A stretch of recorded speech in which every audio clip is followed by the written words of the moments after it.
We've learnt so far that decorative pyrography nibs fall into three basic categories: skew, writer and shader. We've also learnt that there can be many varieties of nib designs that fall under each category.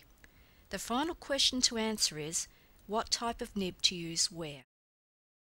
Simply put, no matter how many decorative nibs you have, they should all fall under one of the basic three categories. We have seen that the nibs in each category leaves a distinctly different burnt impression compared to the other two. The skew burns a thin, crisp line. The writer burns a soft, wider line.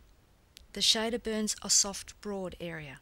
Keeping this in mind, to know what pen to use where comes down to matching the burnt impression of the tip with the image you are trying to duplicate.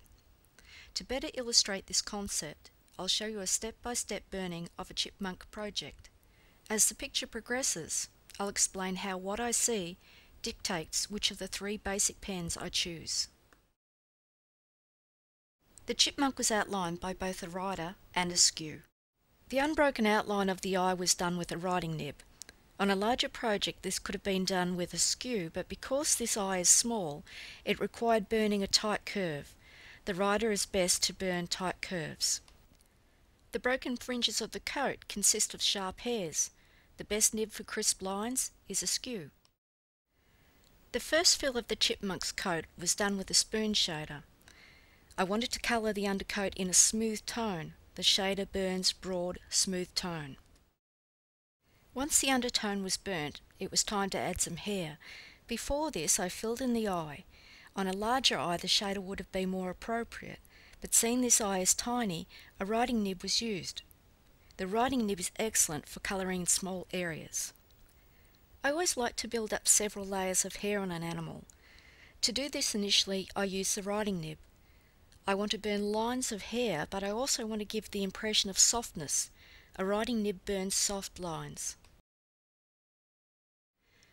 The next two layers of hair are also burnt with a writing nib.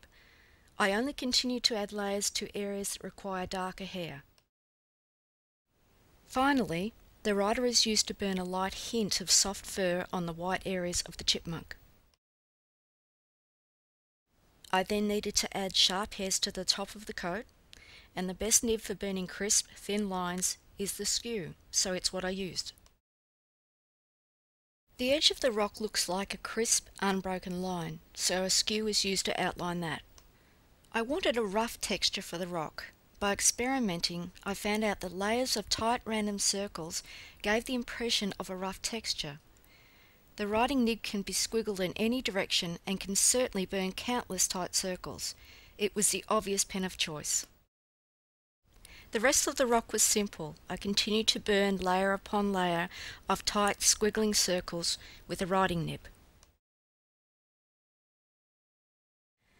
If you look at moss closely, it looks like it's built up of thousands of dots, so why not depict moss by burning dots? What better nib for burning small dots than the writing nib?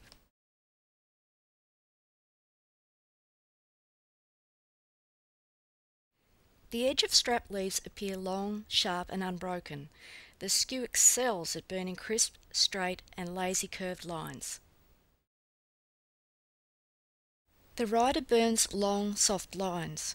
By overlapping a succession of long, soft writer lines, I not only gave the impression of smoothness, but I also gave a hint of the long veins you can see in these types of leaves. To make them appear more realistic, I added some dark shadow, also with a writing nib. A shader would have been more applicable had the area been wide enough to accommodate one. Lastly, the broad, smooth area of ground was simply sketched in by sweeping a spoon shader from side to side.